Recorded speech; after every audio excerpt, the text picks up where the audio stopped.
Peresmian ini memunculkan pertanyaan. Pada 2 April 2024, Presiden Mesir Abdel Fattah el-Sisi meresmikan kota senilai lebih dari 58 miliar dolar yang diproyeksikan menampung 6 juta orang pada 2050. Terletak 45 km di sebelah timur ibu kota saat ini, ibu kota administratif baru ini dimaksudkan untuk mengurangi kemacetan Kairo dan 22 juta penduduknya. Masalahnya adalah kota tersebut masih sebagian besar dalam tahap pembangunan dan hanya sedikit orang yang benar-benar tinggal di sana. Lokasi konstruksi besar ini mencerminkan demam pembangunan yang tengah melanda Mesir. Proyek rel kereta api besar, museum peradaban terbesar di dunia, dan sungai buatan terbesar di dunia. Daftar proyek faraonik yang sedang dibangun sangat panjang. Mesir berpikir sangat besar untuk masa depannya, bahkan beberapa ekonom menilai ini terlalu ambisius. Karena semua investasi ini yang sebagian besar dari dana publik membebani anggaran negara hingga membuat ekonominya sangat rapuh. Hari ini kita akan ke tepi Sungai Nil untuk melihat proyek konstruksi terbesar di Mesir dan dampaknya bagi lebih dari 106 juta penduduk.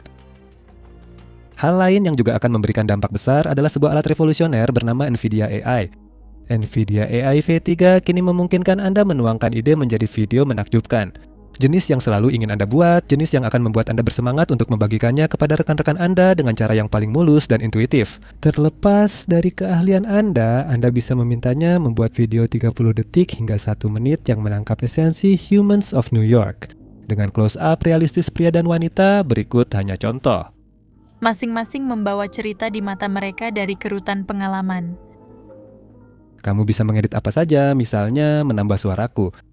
Dengan kemampuan generatif, NVIDIA AI V3 memungkinkan pembuatan video dari awal tentang topik apapun, seperti cerita, iklan, atau konten edukasi. Tidak seperti alat video tradisional dengan kurva belajar yang curam dan hanya menyelesaikan sebagian dari proses pembuatan video kamu, NVIDIA adalah mitra kreatif yang selalu kamu inginkan. Ini menghilangkan hambatan dan membuat proses sangat intuitif dan lancar hingga terasa alami sehingga pengguna bisa fokus pada visi dan ide mereka. Ini revolusi dalam pembuatan video. Gunakan tautan di deskripsi atau komentar yang disematkan untuk coba NVIDIA AI gratis. Ini menghemat ratusan dolar yang biasanya kamu keluarkan untuk edit, animasi, dan produksi lain. Mari kita bahas salah satu pencapaian paling membanggakan Mesir kontemporer, Museum Besar Mesir.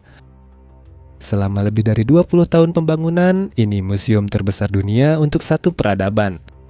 Museum ini seluas hampir 500.000 meter persegi atau 50 hektar. Semuanya terletak strategis karena museum ini persis di samping piramida Khufu, Khafre, dan Menkaure. Dataran tinggi Giza juga menjadi lokasi Sphinx Giza, patung raksasa setinggi 20 meter dan sepanjang 74 meter. Objek wisata utama ini akan terhubung langsung ke museum lewat jembatan penyeberangan.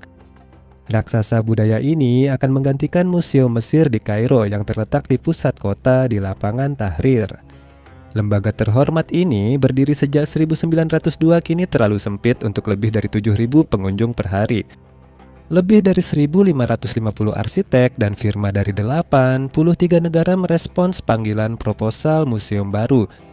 Pemenangnya adalah Hennegan-Pong Architects dari Irlandia. Diluncurkan pada tahun 2005, proyek ini dijadwalkan selesai 2013. Krisis keuangan 2008, musim semi Arab, 2011 pandemi Covid, lonjakan inflasi, harga material, banyak alasan keterlambatan bangunan yang hampir selesai namun belum diresmikan.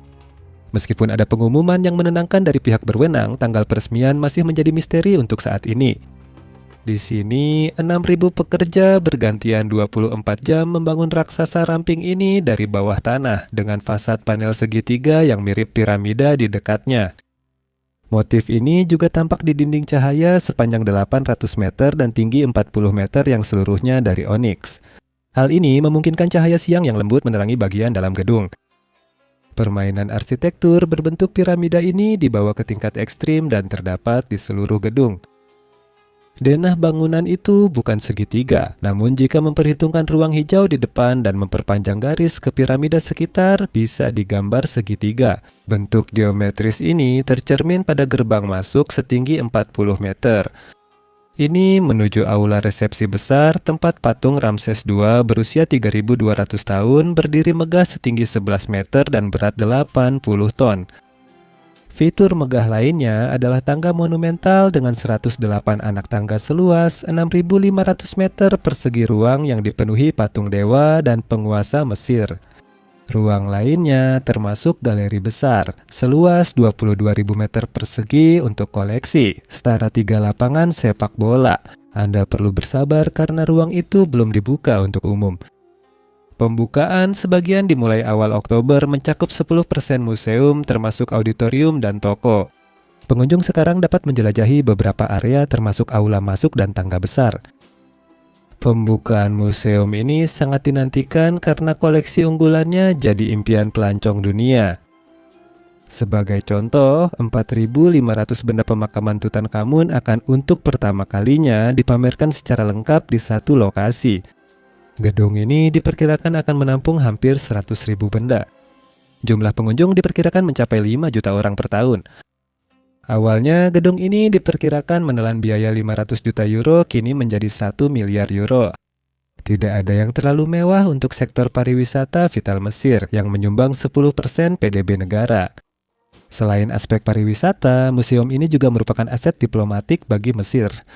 Fasilitas ultramodern ini diharapkan menjadi kunci pengembalian barang antik Mesir yang tersebar di dunia, terutama di museum Eropa. Saat ini, pengembalian karya seni berlangsung bertahap karena lembaga budaya enggan melepas harta karun ikonik bagi sebagian orang. Mesir berharap dapat mempercepat pergerakan di bidang ini. Berbicara tentang kecepatan, Mesir juga seharusnya menemukan percepatan dalam pengembangan jaringan kereta api berkecepatan tinggi miliknya. Proyek senilai lebih dari 21 miliar euro ini akan dijalankan konsorsium Jerman-Mesir, Siemens Mobility, Orascom Construction, dan Arab Contractors. Tujuannya membangun 3 jalur kereta utama sepanjang lebih dari 2.000 km memungkinkan kereta cepat melaju hingga 250 km per jam kereta regional, 180 km per jam, dan kereta barang 120 km per jam. Ini revolusi besar bagi negara sebab kereta sekarang hanya melaju antara 80 hingga 120 km per jam. Jaringan rel negara ini yang dioperasikan Kereta Api Nasional Mesir membentang lebih dari 9.570 km, salah satu terbesar di Afrika. Jaringan ini usang, kurang terawat, sering rusak, dan kerap menyebabkan kecelakaan serius. Dari 3 jalur baru, yang pertama dijuluki terusan Suez di atas rel. Koridor rel 660 km ini menghubungkan pelabuhan Ain Sokhna di Laut Merah dengan pelabuhan Laut Tengah Marsa Matruh di perbatasan Libya. Jalur ini akan melewati ibu kota administratif baru Kairo dan Alexandria. Konstruksi jalur ini telah dimulai dan akan menghubungkan banyak titik ekonomi vital di Mesir. Jalur ini diperkirakan beroperasi penuh pada 2027. 2 jalur lain yang direncanakan tampak lebih bernuansa pariwisata. Salah satunya sepanjang lebih dari 1.000 km akan dimulai dari Kairo, melintasi lembah Nil dan berakhir di Abu Simbel, dekat perbatasan Sudan. Melewati Luxor dan Aswan khususnya, tempat-tempat ini dianggap sebagai pusat wisata utama Mesir. Luxor akan menjadi titik akhir jalur kereta terbaru yang direncanakan dari Hurghada, kota di tepi Laut Merah. Tanggal pembukaan 2 jalur terakhir ini masih cukup tidak jelas untuk saat ini. Pertanyaan lain adalah kapan proyek konstruksi terbesar di Mesir, ibu kota administratif baru, akan selesai. Walau sudah diresmikan Presiden Mesir Abdel Fattah al-Sisi, proyek ini masih dalam pembangunan. Diluncurkan pada 2016 atas permintaan pemimpin, sejak 2013 kota Sisi, begitu julukannya, menjadi pusat kekuasaan politik baru dan 7 kali lebih besar dari Paris. Kota ini terletak 45 km di sebelah timur Kairo, ibu kota yang ramai dengan 22 juta penduduk dan berada di ambang ledakan demografis. Kota ini juga dirancang sebagai etalase Mesir baru sesuai ambisi Jenderal Al-Sisi. Ini termasuk menara ikonik, gedung pencakar langit tertinggi baru di Afrika dengan hampir 394 meter dan oktagon markas pertahanan baru yang ukurannya melebihi Pentagon di Amerika Serikat. Untuk mengeksplorasi lebih dalam lagi tentang proyek konstruksi XXL ini, saya telah menyertakan deskripsi video yang saya buat tentang topik ini. Perencanaan kota Olimpiade, alasan politik pindah, investasi asing, dan pengawasan global penduduk. Tempat ini penuh kejutan, saya ajak Anda mengetahuinya. Perkembangan lainnya adalah biaya dari proyek seperti ini. Belum pasti, diperkirakan antara 52 hingga 60 miliar euro meskipun pekerjaan konstruksinya belum selesai. Jurang keuangan membebani pengeluaran publik karena tanpa investor asing, negara harus menanggung dana. Presiden Al-Sisi di Mesir juga menjalankan proyek astronomis, yaitu membuat sungai buatan terbesar di dunia. Proyek Delta Baru bertujuan memperluas lahan pertanian Mesir dan mengatasi ketergantungan pangan. Karena Mesir mengimpor banyak komoditas, terutama gandum.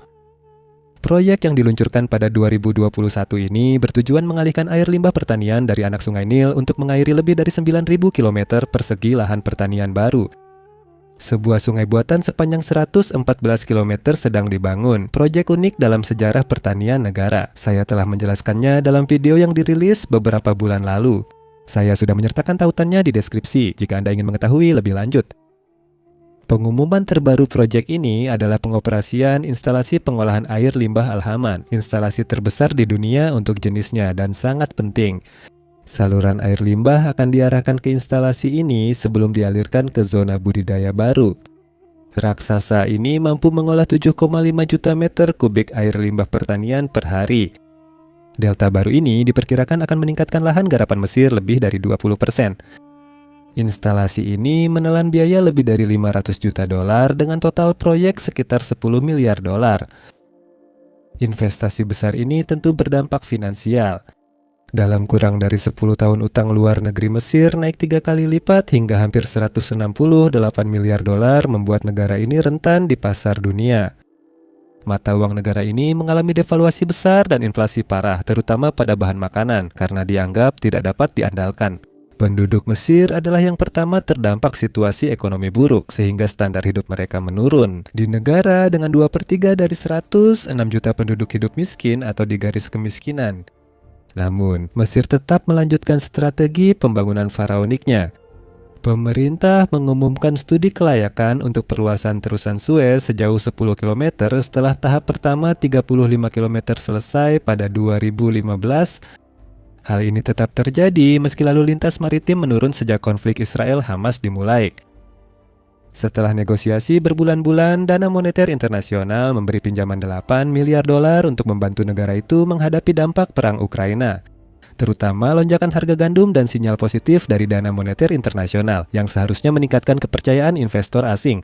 Sebagai gantinya, negara tersebut harus melaksanakan sejumlah reformasi ekonomi. Sementara itu, jika Anda ingin mengetahui lebih banyak tentang mega proyek yang sedang berlangsung di Mesir, silakan tonton video saya di sini. Sampai jumpa lagi di Looking For.